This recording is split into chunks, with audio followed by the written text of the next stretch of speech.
지금뿐이요 신속히 가니 우리가 날아가나이다.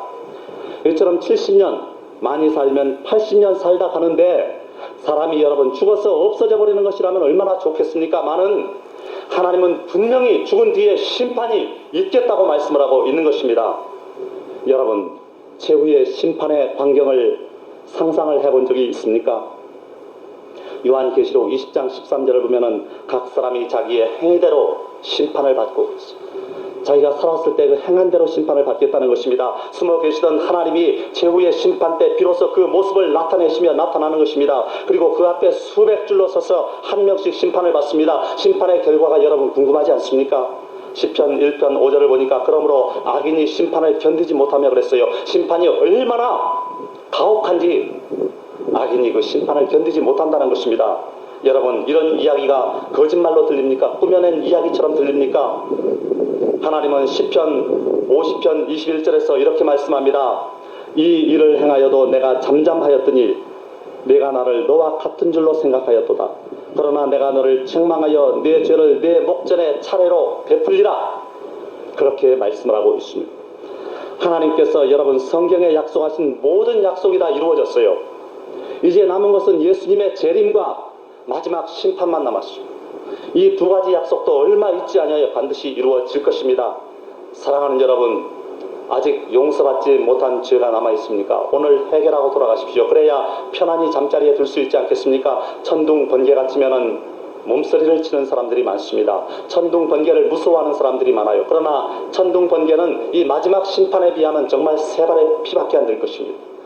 번개 불빛을 볼 때마다 그것이 최후의 심판이 확실히 있다는 것을 증거하는 것이라고 생각하지 않습니까? 그런 것 같지 않아요? 천둥 소리를 들을 때마다 그 소리가 창노한 하나님의 심판의 음성처럼 들리지 않습니까? 악인에게는 여러분 장래가 없는 것입니다. 불신자들에게는 아무런 소망도 없어요. 그러나 우리 성도들은 소망 중에 하나님을 바라보고 소망 중에 천국을 바라보면서 사는 것입니다. 베드로후서 3장 9절에서 13절은 이러한 사실을 밝히 증언하고 있습니다. 주의 약속은 어떤 이에 더디다고 생각하는 것 같이 더딘 것이 아니라 오직 너희를 대하여 오래 참으사 아무도 멸망치 않고 다 회개하기에 이르기를 원하시느니라. 그러나 주의 날이 도적같이 오리니 그날에는 하늘이 큰 소리로 떠나가고 재질이 뜨거운 불에 풀어지고 땅과 그 중에 있는 모든 일이 드러나리로다. 이 모든 것이 이렇게 풀어지리니 너희가 어떠한 사람이 되어야 마땅하뇨? 거룩한 행실과 경건함으로 하나님의 나라의 임하기를 바라보고 간절히 사모하라. 그날에 하늘이 불에 타서 풀어지고 재질이 뜨거운 불에 녹아지려니와 우리는 그의 약속대로 의에 거하는 바 새하늘과 새 땅을 바라보도다. 우리는 하나님의 약속대로 새하늘과 새 땅, 영원한 천국을 소망하면서 살아가는 것입니다. 그러나 여러분, 이런 우리들이지만은 우리에게는 악인들을 미워할 자격이 없습니다. 그들을 미워할 권리도 없어요. 오히려 그들에게 사랑을 베풀고 그들을 감동시켜서 그들의 마음을 변화시켜야만 되는 것입니다. 한 시골에 수박 농사를 짓는 농부가 있었습니다. 땀을 흘리면서 열심히 가꾼 결과 풍성한 결실을 맺게 됐습니다. 그런 그에게 고민이 하나 생겼어요. 아무리 수박밭을 잘 지켜도 아침이 되면 몇 통씩 없어지는 것입니다. 그는 너무나 속이 상해가지고 이궁리 저궁리를 하다가 멋진 아이디어가 하나 딱 떠올랐어요. 그래서 주사기 속에 농약을 넣어가지고 수박 한 통에다가 집어넣었어요. 그리고는 수박밭 입구에다 이런 경고문을 붙여놨습니다. 이 수박밭에 수박 한 통에는 농약이 들어있음. 먹다가 죽어도 책임 안 진 주인 100. 그렇게 써놨어요. 그로부터 일주일 동안 이제 수박이 없어지지 않고 잘 지났어요. 그런데 일주일 후에 주인이 써놓은 경고문 옆에 또 다른 경고문이 하나 붙었어요. 이것은 도둑이 써놓은 것입니다. 이 수박밭에 있는 수박들 가운데 2통의 농약이 들어있음. 그 가운데 한 통은 주인이 알고 있고 한 통은 도둑이 알고 있음. 도둑 100. 그렇게 써놨어요. 못 팔죠 이제. 어떤 놈이 들었는지를 알 수가 있어야죠. 여러분, 이 수박밭 주인의 행동은 악으로 악을 이기려고 한 케이스인 것입니다. 악으로는 악을 이길 수가 없는 것입니다. 악은 또 다른 악을 불러오고 그 악은 또 다른 더 큰 악을 불러오게 되어 있어요. 악을 이기는 것은 오직 선뿐인 것입니다. 성경은 말씀하기를 악에게 지지 말고 선으로 악을 이기라. 로마서 12장 21절에 이렇게 말씀을 하고 있어요. 하나님이 사랑으로 우리의 완악한 마음을 감동시키신 것처럼 우리 크리스찬들의 선한 행동과 사랑이 이웃을 감동시키고 마음을 변화시키는 것입니다. 그 다음 우리가 두 번째 알아보고 싶은 것은 하나님의 존재 증거가 있느냐는 것입니다. 하나님이 살아계신다는 증거가 있느냐는 것입니다. 하나님은 숨어 계심으로 안 보이는데 어떻게 계신다고 믿을 수가 있을까요? 여러분, 공기가 있습니까? 없습니까? 있어요. 어떻게 알죠? 안 보이는데 바람이 부니까 알죠. 여러분, 병균이 있습니까? 없습니까? 있어요. 안 보이는데 어떻게 알아요? 병에 걸리니까 알죠. 여러분, 열이 있습니까? 없습니까? 있어요. 안 보이는데 어떻게 알아요? 머리가 뜨거워지고 또 불 옆에 가면 뜨거워지니까 알죠. 여러분, 사랑이 있습니까? 없습니까? 있어요. 안 보이는데 어떻게 알아요? 가슴이 두근거리고 그 사람을 보면 좋아지니까 알죠. 그러면 천국과 지옥이 있습니까? 없습니까? 있어요. 안 보이는데 어떻게 알아요? 하나님이 계십니까? 안 계십니까? 계셔요. 안 보이는데 어떻게 알아요? 따라서 하십시다. 믿음으로 안다. 다시 믿음으로 안다. 예. 성경은 히브리서 11장 1절에서 믿음은 바라는 것들의 실상이요 보지 못하는 것들의 증거니 그랬어요. 믿음은 보지 못하는 것들의 증거라는 것입니다. 천국과 지옥이 믿어지는 것이 바로 천국과 지옥이 존재한다는 증거인 것입니다. 하나님이 믿어지는 것이 바로 하나님이 계신다는 증거예요. 성경은 로마서 1장 18절에서 20절까지 이렇게 말씀을 하고 있습니다. 하나님의 진노가 불의로 진리를 막는 사람들의 모든 경건치 않음과 불의에 대하여 하늘로조차 나타나노니 이는 하나님을 알만한 것이 저희 속에 보입니다. 하나님께서 이를 저희에게 보이셨느니라. 창세로부터 그의 보이지 아니하는 것들 곧 그의 영원하신 능력과 신성이 그 만드신 만물에 분명히 보여 알게 되나니 그러므로 저희가 핑계치 못할지니라. 하나님이 지으신 만물이 하나님의 능력과 신성을 보여주고 있는 것입니다. 그럼에도 불구하고 인간이 그 마음에 하나님 두기를 싫어하기 때문에 하나님이 그들을 자기들 마음대로 살게 내버려 두신 것입니다. 그래서 합당치 못한 일을 하도록 내버려 두셨다고 로마서 1장 28절에 말하고 있습니다. 또한 저희가 마음에 하나님 두기를 싫어하며 하나님께서 저희를 그 상실한 마음대로 내버려 두사 합당치 못한 일을 하게 하셨으니 그랬어요. 반면에 우리 성도들은 하나님의 존재를 시인합니다. 뿐만 아니라 우리는 안 보이는 하나님을 마음속에 모시고 사는 사람들인 것입니다. 아이작 뉴턴경이 태양계의 축소판 보대를 만든 적이 있습니다. 복판에 있는 태양에는 금색을 칠한 큰 공을 매달아 놓고 그 주위에 막대를 연결해서 수, 금, 지, 화, 목, 도, 천, 해명 9개의 행성을 매달아 놨어요. 그리고 톱니바퀴와 벨트로 태양 주위를 정확하게 회전을 하도록 만들어 놨습니다. 하루는 뉴턴이 그 모델을 들여다보고 있는데 성경에 하나님의 창조설을 믿지 않는 친구가 찾아왔어요. 친구가 찾아와서 뉴턴에게 말합니다. 뉴턴, 이거 참 정교하게 만들었군.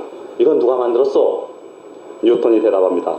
아무도 만든 사람이 없어. 아니, 만든 사람이 없다니 그게 말이 돼요? 뉴턴이 대답합니다. 그럼요. 제가 만든 사람이 없다고 했잖아요. 공처럼 생긴 모든 행성들, 톱니바퀴, 혁대들, 또 정확한 시간에 정해진 궤도를 도는 것 전부가 저절로 된 것이요. 우연히 생겨났단 말입니다. 믿어지세요? 그렇게 대답을 했답니다. 그러자 그 말을 듣고 그 친구는 드디어 비로소 하나님을 이해하게 됐다는 것입니다. 성경은 하늘이 하나님의 영광을 선포하고 궁창이 그 손으로 하신 일을 나타내는도다. 시편 19편 1절에서 이렇게 말씀을 하고 있어요. 우리가 밤 하늘만을 바라보고 있어도 밝은 별이, 밝은 달이, 은하수가 하나님이 살아계신다는 것을 웅변적으로 보여주고 있지 않습니까? 그다음 마지막으로 우리는 숨어 계신 하나님을 만나야 되겠습니다. 오늘 우리는 숨어 계신 하나님을 만나요. 숨어 계신 하나님을 어떻게 만날까요? 숨바꼭질을 할 때 친구가 바위 틈에 숨어 있으면 어떻게 해야 그를 만날 수가 있습니까? 찾아가야죠. 바위 있는 대로 찾아가야죠. 시골에 계신 할아버지 할머니를 만나려면 어떻게 해야 됩니까? 기차를 타고 또는 버스를 타고 비행기를 타고 찾아가야 되잖아요. 숨어 계신 하나님도 우리가 만나기를 원한다면 어떻게 해요? 찾아가요. 찾아가. 어디로 찾아가요? 하나님이 어디에 숨어 계십니까? 첫 번째로 하나님은 예수님 안에 숨어 계신다. 성경은 여러 곳에서 하나님이 예수님 안에 계신다고 말씀하고 있습니다. 요한복음 10장 38절을 보면 아버지께서는 내 안에 계시고 그랬어요. 또 요한복음 14장 10절에 보면 아버지는 내 안에 계신 것을 너희가 믿지 아니하느냐 그랬어요. 또 요한복음 17장 23절에 보면 예수님께서 말씀하기를 아버지께서 내 안에 계셔 그렇게 말씀을 하고 있습니다. 하나님은 예수님 안에 숨어 계시는 것입니다. 그럼 두 번째, 그러면 예수님은 2000년 전에 죽으시고 또 부활하시고 승천하셨는데 예수님은 지금 이 세상에 안 계시는데 하늘에 계신 예수님을 어떻게 찾아가며 어떻게 예수님을 믿으며 어떻게 예수님 속에 들어갈 수가 있겠습니까? 오늘날은 여러분 보혜사 예수님 대신 다른 보혜사 성령이 우리에게 와 계시는 것입니다. 요한복음 14장 6절을 보면 내가 아버지께 구하겠으니 그가 또 다른 보혜사를 너희에게 주사 영원토록 너희와 함께 있게 하시리니 그렇게 말씀을 하고 있습니다. 그러므로 오늘날 예수를 만나기를 원하는 여러분이라면 성령을 만나시기 바랍니다. 성령 받는 것이 예수님을 만나는 것이며 성령을 영접하는 것이 예수님을 믿는 것인 것입니다. 요한복음 1장 12절을 보면 영접하는 자 곧 그 이름을 믿는 자들에게는 하나님의 자녀가 되는 권세를 주셨으니 그랬어요. 성령을 영접하는 것이 예수의 이름을 믿는 것입니다. 그 다음 마지막으로 그러면 성령을 만나려면 이제는 어떻게 해야 될까요? 성령을 영접하려면 어떻게 해야 될까요? 성령님은 여러분 어디에 계십니까? 사실 성령님은 온 천지간에 공기처럼 편재해 계신 하나님이신 것입니다. 어디든지 계시는 분이 성령님이세요. 그러나 여러분 우리는 아무 데서나 성령님을 만날 수는 없는 것입니다. 하박국 2장을 보면은 백성들은 하나님이 우상 속에 계시는 줄 알고 우상을 만들었습니다. 그렇지만 오직 하나님은 그 성전에 계신다고 말씀하고 있습니다. 오직 성전에서 하나님을 찾으라고 말씀하고 있습니다.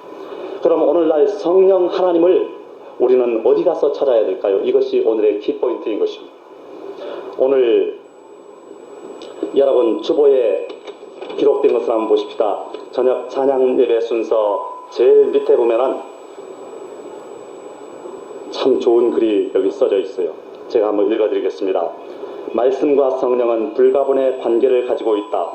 성령께서는 성경에서 보여주신 자신의 진리와 아주 굳게 결속하여 계시므로 그 말씀이 당연한 존경과 위엄을 받을 때에만 비로소 성령이 자신의 권능을 발휘하시는 것이다.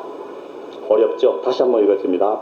말씀과 성령은 불가분의 관계를 가지고 있다. 성령께서는 성경에서 보여주신 자신의 진리와 아주 굳게 결속하여 계시므로 그 말씀이 당연한 존경과 위엄을 받을 때에만 비로소 성령이 자신의 권능을 발휘하시는 것이다. 기독교 강요에 쓰여진 글이죠. 성령은 말씀과 불가분의 관계를 가지고 있어서 말씀이 존경과 위엄을 받을 때만 성령이 권능을 발휘하시겠다는 것입니다. 즉 말씀이 하나님의 말씀으로서 존귀하게 읽혀질 때 성령이 역사하시겠다는 것입니다. 성령은 온 세계에 안 계신 곳이 없고 편재에 계시지만은 우리가 받을 수 있는 성령은 산에 계시지 않습니다. 성령은 들에 계시지 않습니다. 성령은 바닷가에 계시지 않습니다. 성령은 기도원에 계신 것도 아닙니다. 성령은 말씀 속에서 만날 수가 있고 말씀을 통해서 만날 수가 있는 분인 것입니다. 그러므로 여러분 말씀 없이 산에 가서 기도하다가 성령을 받았습니까? 말씀에 대한 존경 없이 말씀을 경시하고 멸시하는 태도로 그리고 성경 읽는 것을 멸시하는 마음으로 기도하다가 또는 찬송하다가 성령을 받았습니까? 성령은 말씀과 불가분의 관계를 가지고 있어서 말씀을 떠나서는 성령이 역사하지 않는 것입니다. 그리고 성령은 말씀이 존경과 위엄을 받을 때에만 권능을 발휘한다는 것입니다. 칼빈은 또 이렇게 말했습니다.